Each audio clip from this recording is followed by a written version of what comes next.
మైవి3 ads. మైవి3 ads గురించి latest update ఏంటి? మైవి3 ads మళ్ళీ మొదలవుతుందా? మైవి3 యాడ్స్ కంపెనీ పేమెంట్స్ అన్నీ క్లియర్ చేస్తుందా? అసలు మైవి3 యాడ్స్ ఏం జరుగుతుంది అని మీ అందరికీ అప్డేట్స్ కావాలి, ఇంక్లూడింగ్ మీ, నాతో సహా.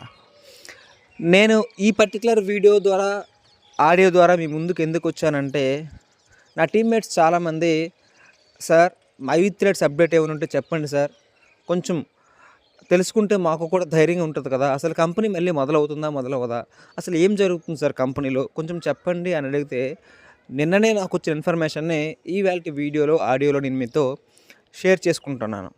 ఓకే, మనకి ఎండి సార్కి బెయిల్ వచ్చింది, ఆయన ప్రజెంట్ బయటే ఉన్నారు.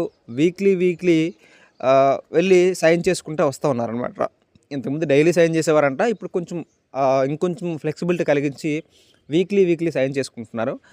అండ్ ఇంకొకటి ఏంటి అంటే, ఎండి సార్కి సోషల్ మీడియాలో వచ్చి ప్రజలని అంటే గుంపుగా ఏర్పాటు చేసేటువంటి కొన్ని పనులు చేయొద్దని, సోషల్ మీడియాలో ఎక్కువగా మాట్లాడొద్దని, ప్రజలను రెచ్చగొట్టేలా మాట్లాడొద్దని. ఎందుకంటే ఎండి సార్ మాట్లాడితే చాలా గట్టిగా ఉంటుంది, గతంలో కూడా మనం చూసాం కదా. సో అట్లా చేయొద్దని చెప్పేసి ఆయనకి రిస్ట్రిక్షన్స్ ఉండడం వల్ల ఆయనకి బయటకు వచ్చి మాట్లాడలేకపోతున్నారు. ఇకపోతే అథారిటీ మెంబర్స్ వాళ్ళు పెద్దగా మాట్లాడలేరు. డైరెక్ట్ మెంబర్స్ ఎవరైతున్నారో, లైక్ స్వాతి గారు కానివ్వండి, దీపిక గారు కానివ్వండి, ఇట్లాంటి వాళ్ళు ఎవరైతున్నారో వాళ్ళకి కూడా ఇంకా బెయిల్ అనేది పూర్తిగా రావాలేదన్నమాట. సో వాళ్ళు కూడా ఇంకా బెయిల్ కోసం అప్లై చేస్తున్నారు. అది కూడా మళ్ళీ ఈ నెల 13వ తారీఖు వరకు పోస్ట్పోన్ అయిందని చెప్పేసి అయితే నాకు అప్డేట్ వచ్చింది. ఇకపోతే రీసెంట్గా జరిగిన జూమ్ మీటింగ్ కానివ్వండి, గూగుల్ మీటింగ్లో చెప్పిన విషయాలు కొన్ని, అలాగే అథారిటీ మెంబర్స్కి డైరెక్ట్గా ఎండి సార్ చెప్పిన విషయాలను కొన్ని ఇక్కడ మీతో షేర్ చేసుకుంటున్నాను. ఇది నిజమా అబద్ధమో నాకు తెలియదు, కానీ నాకు వచ్చిన ఇన్ఫర్మేషన్ ప్రకారమే నేను మీతో షేర్ చేసుకుంటున్నాను. ఓకేనా? సో విషయం ఏంటి అంటే, ఎండి సార్ రీసెంట్గా జరిగిన గూగుల్ మీట్లు కానివ్వండి, లైక్ అథారిటీ మెంబర్స్ మీటింగ్లు కానివ్వండి, ఎండి సార్ విషయాలు కొన్ని చెప్పారంట. అదేంటి అంటే, కంపెనీని మళ్ళీ ఫైనాన్షియల్ ఇయర్ అయ్యేసరికల్లా, అంటే ఫైనాన్షియల్ ఇయర్ క్లోజ్ చేసిన తర్వాత కంపెనీకి సంబంధించినటువంటి లావాదేవీలు అన్నీ కూడా గవర్నమెంట్కి సబ్మిట్ చేసి కంపెనీని రీస్టార్ట్ చేసే ఉద్దేశం ఉంది. అంటే నెక్స్ట్ మార్చి 31 కల్లా, అంటే 31 లోపు క్లియర్ అయితే ఈ ఫైనాన్షియల్ ఏవైతే ఉంటాయో, లైక్ లావాదేవీలు ఏవైతే ఉంటాయో వాటన్నింటినీ గవర్నమెంట్కి మేము సబ్మిట్ చేసి మార్చ్ 31 తర్వాత మళ్ళీ మేము కంపెనీని రీస్టార్ట్ చేస్తాము అని ఎండి సార్ అయితే చెప్పారంట. ఇకపోతే పేమెంట్స్, మనందరం కూడా మైవి3 యాడ్స్ కంపెనీలో మెంబర్షిప్ తీసుకొని 1,21,000 కావచ్చు, 60,000 కావచ్చు, what ever it may be, ఏదైనా కానివ్వండి. సో అందులో మనం మెంబర్షిప్ తీసుకొని ఇంకా ప్రొడక్ట్ తీసుకొని వాళ్ళు కూడా చాలామంది ఉన్నారు. కొంతమంది వాళ్ళు పెట్టిన డబ్బులకి ప్రొడక్ట్ తెచ్చుకున్నారు, నష్టమో వాడుకుంటున్నారు, కొంతమంది వాడుకోవట్లేదు, అది వేరే విషయం. ఓకే, సో ఇలా మనందరం కూడా కంపెనీకి మెంబర్షిప్ తీసుకొని కొంత స్ట్రగుల్ అవుతున్నాం. అంటే లైక్ ఈఎంఐస్ కానివ్వండి, లేదా అప్పు తెచ్చిన డబ్బులు కానివ్వండి, what ever it may be, ఏదైనా కానివ్వండి. ఆయన చెప్పిన విషయాలు ఏంటి అంటే, ఎవరెవరైతే మైవి3 యాడ్స్ కంపెనీలో మెంబర్షిప్ తీసుకొని ఇబ్బంది పడుతున్నారో, ముఖ్యంగా కొత్తవారు, అంటే కంపెనీ రీసెంట్గా పేమెంట్స్ ఆపడానికి ముందు ఎవరైతే మెంబర్షిప్ తీసుకున్నారో వాళ్ళందరికీ ఫస్ట్ అమౌంట్స్ క్లియర్ చేస్తాము. ఆ తర్వాత కంపెనీ మళ్ళీ యథావిధిగా స్టార్ట్ అవుతుంది, యాప్ వస్తుంది, మళ్ళీ వర్క్ జరుగుతుంది, కంపెనీ బిజినెస్ కూడా యథావిధిగా జరుగుతుంది. సో నేను ఎక్కడికి వెళ్ళిపోయేవాడిని కాదు, మీ డబ్బులు నేను ఎక్కడికి తీసుకుని వెళ్ళిపోయే సమస్య లేదు, నేను ఇక్కడే ఉంటాను, ఇదే మార్కెటింగ్లో ఉంటాను, నేను ఇలాగే స్టాండర్డ్గా నిలబడతాను అని ఎండి సార్ చెప్పారంట. సో నాకు వచ్చిన ఇన్ఫర్మేషన్ ఇది. గతంలో మనం అనుకున్నాం ఎండి సార్ బయటకు వచ్చిన వెంటనే రిటర్న్ ఆఫ్ ప్రాపర్టీ కేసు వేస్తారు, రిటర్న్ ఆఫ్ ప్రాపర్టీ కేసు వేయంగానే మనకి ఏవైతే బ్యాంక్ సీజింగ్స్ ఉన్నాయో అవన్నీ కూడా క్లియర్ అవుతాయి, క్లియర్ అయిన వెంటనే పేమెంట్స్ ఇస్తారు అని వాళ్ళు చెప్పడం జరిగింది. వాళ్ళు చెప్పడం ద్వారా నేను మీకు అప్డేట్ ఇవ్వడం జరిగింది. సో ఇప్పుడు కూడా ఇది నా సొంత మాటలు అయితే ఏమీ కాదు, నాకు వచ్చిన ఇన్ఫర్మేషన్. సో నాకు తెలిసిన వాళ్ళు అథారిటీ మెంబర్స్లో కొంతమంది నాకు కాల్ చేశారు. కాల్ చేసి సో అండ్ సో ఇలా జరిగింది సార్, ఇలా జరిగింది, ఇలా మీ టీంకి చెప్పండి అని చెప్పడం జరిగింది అనమాట. సో దట్ నేను ఒక్కొక్క పర్సన్కి ఫోన్ చేసి చెప్పలేను కదా, నాకు టీం కొంచెం ఎక్కువ ఉండడం వల్ల నేను మీకు డైరెక్ట్గా వీడియో చేసి మీకు పంపించడం జరుగుతుంది. ఓకే, సో ఇంకా పోతే గతంలో మనం అనుకున్న రైన్బో ప్లాన్స్ కానివ్వండి, ఇట్లాంటివి ఏమైనా ఉంటే కొన్ని స్టార్ట్ అవుతాయంట. సో అది చూద్దాము. వాళ్ళు చెప్పిన ఇన్ఫర్మేషన్ ఏంటంటే, మార్చి ఫైనాన్షియల్ ఇయర్ ఏదైతే ఉంటుందో మార్చ్ 31 బిఫోర్ కానీ మార్చ్ 31 తర్వాత కానీ మనకు కొలిక్ వస్తుంది అనమాట.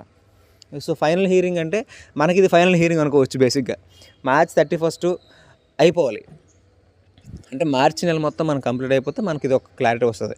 అదేంటన్నా అంత దూరం ఏంటి, మన సంక్రాంతి పరిస్థితి ఏంటి, మన క్రిస్మస్ పరిస్థితి ఏంటి, పండగలు జరుపుకోవద్దా, ఈఎంఐలు కట్టుకోవద్దా, ఇలా రకరకాల డౌట్స్ మనకు ఉన్నాయి, ఇబ్బందులు మనకు ఉన్నాయి. సో ఆ విషయానికి వస్తే అది తప్పదు, ఇంకా మన చేతిలో లేదు. ఇప్పుడు ఎండీ గారికి కానివ్వండి, ఇంకెవరైనా కానివ్వండి, మన కంపెనీ కానీ ఇంకెవరైనా ఏదైనా కంపెనీ కానివ్వండి, ఎగ్జాంపుల్గా సహారా కంపెనీ తీసుకుందాం. సహారా మీ అందరికీ బాగా సుపరిచితమైన కంపెనీ. కొన్ని వేల కోట్ల స్కామ్, అది స్కామ్ అనొచ్చా లేకపోతే ఏమో తెలియదు, కానీ కొన్ని వేల కోట్ల బిజినెస్ అనమాట. సో సహారా అనేటువంటి కంపెనీ పేమెంట్స్ ఇవ్వడం మానేసి కొన్ని 10 సంవత్సరాలు అవుతుంది. అలాగే కంపెనీ యొక్క కేసు అనేది కోర్టులో స్టిల్ ఇప్పటికీ నడుస్తూనే ఉంది. వాళ్ళు పేమెంట్స్ వేస్తామని చెప్తున్నారు, కానీ స్టిల్ పేమెంట్స్ వేయట్లేదు. అది గవర్నమెంట్ మనకి పేమెంట్ వేసేది ఏమీ లేదు. సహారా కంపెనీ 100,000 కోట్ల బిజినెస్, అది స్కామ్ అది. సో వాళ్ళు డబ్బులు ఇస్తే మరి సహారా కంపెనీ వాడే డబ్బులు ఇవ్వాలి, గవర్నమెంట్ డబ్బులు ఇవ్వదు, ఏ బ్యాంక్ కూడా మనకు డబ్బులు కట్టడు. వాళ్ళు మళ్ళీ ఆ యొక్క ఏదైతే లాస్ ఉందో దాన్ని మళ్ళీ మనం ప్రజల వద్దనే తీసుకుంటారు, లైక్ ఆ ఛార్జెస్ అని ఈ ఛార్జెస్ అని తీసుకుంటారు తప్ప ఏమి చేయలేకపోతున్నారు అనమాట. అది సిస్టమ్ అట్లా ఉంది. ఇప్పుడు మన కంపెనీ యొక్క సిచ్యువేషన్ కూడా అదే, కోర్టులో కేసు ఉంది. అది క్లియర్ అయ్యేంత వరకు పేమెంట్స్ రావటం అనేది అంత ఈజీ అయితే కాదనమాట. సో వీళ్ళు చెప్పిన ఇన్ఫర్మేషన్ ప్రకారం మార్చ్ 31 కల్లా పేమెంట్ చేస్తామండి. ఈవెన్ అటు ఇటు మార్చ్ 31 కానివ్వండి, లేకపోతే మార్చ్ 31 అయిపోయిన తర్వాత కానివ్వండి, కంపెనీని మళ్ళీ మొదలు పెడతాము. ఈవెన్ యాప్ కూడా రెడీ అయ్యింది, కొత్త యాప్ రెడీ అయ్యింది, మొత్తం చూపించారంట కొంతమందికి. సో యాప్ ఇట్లా ఉంటుంది, సో మనకు న్యూగా వచ్చే అప్డేట్స్ ఇవి ఉంటాయి అని చెప్పేసి కొన్ని అప్డేట్స్ కూడా అక్కడ వాళ్ళకి యాప్లో చూపించారంట. సో ఇది నాకు తెలిసిన ఇన్ఫర్మేషన్ మాత్రమే, ఇది ఎవరేమనుకున్నా నాకు సంబంధం లేదు. So my dear team members, so please ఇంకొద్ది రోజులు, ఇంకొక 2-3 నెలలు ఓపిక పట్టడం కంటే మనం చేసేది ఏమీ లేదు నిజం చెప్పాలంటే. So please understand.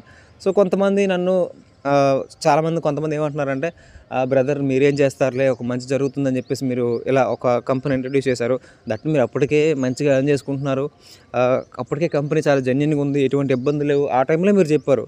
మీరు చెప్పిన తర్వాత అలాంటి ఇబ్బందులు వస్తాయని మీకు తెలియదు, మాకు తెలియదు.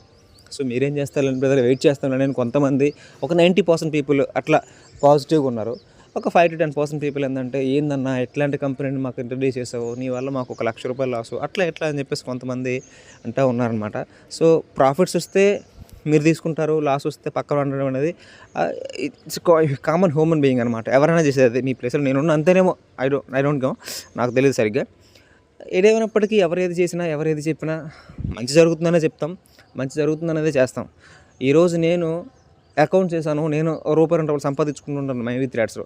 కానీ నేను చేసిన ఇంకొక మిస్టేక్ ఏంటంటే, సంపాదించిన డబ్బులు మళ్ళీ ఇన్వెస్ట్ చేశాము. లైక్ మా చెల్లికి ఒక అకౌంటు, మా బావకి ఒక అకౌంటు. సో ఇట్లా కనీసం ఒక 5 అకౌంట్స్కి దాదాపుగా ₹6,00,000 అయితే నేను మళ్ళీ రీఇన్వెస్ట్ చేశాను, కంపెనీలో మెంబర్షిప్ తీసుకున్నాను. సో ఇక్కడ నేను కూడా సంపాదించింది ఏం లేదు, స్టిల్ నేను జీరోనే, ఇంకా మైనస్లో ఉన్నాను. అంటే చాలామంది తెలియదు, మనం చెప్పినా వాళ్ళు అర్థం చేసుకోరు కొంతమంది. సో వాళ్ళ లాంగ్వేజ్లో వాళ్ళు మాట్లాడుతుంటారు. సో ఎవరేమనుకున్నా ఏదేమనుకున్నా నేను మంచి జరుగుతుందనే ముందు తీసుకొచ్చాను. ఇదే కాదు, ఏ కంపెనీ నేను యాజ్ ఎ యూట్యూబర్గా ఒక మంచిది మీకు ఇంట్రడ్యూస్ చేద్దాం అనేటువంటి ఆలోచన నాకు ఉంటుంది తప్ప, మీరు రూపాయి నష్టపోతే నాకు వచ్చేటువంటి ఉపయోగం ఏమీ లేదు.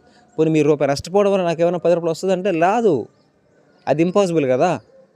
సో దయచేసి అండర్స్టాండ్ మీ, నన్ను అర్థం చేసుకోండి. అర్థం చేసుకున్న వాళ్ళందరికీ నేను కృతజ్ఞుడిని. మళ్ళీ ఇంకేమైనా అప్డేట్స్ వస్తే మీకు డెఫినెట్గా ఇన్ఫార్మ్ చేస్తాను. So thank you so much all of you. ఈ వీడియోని మీ టీమ్మేట్స్ అందరికీ ఫార్వర్డ్ చేయండి, ఓకేనా? Thank you so much.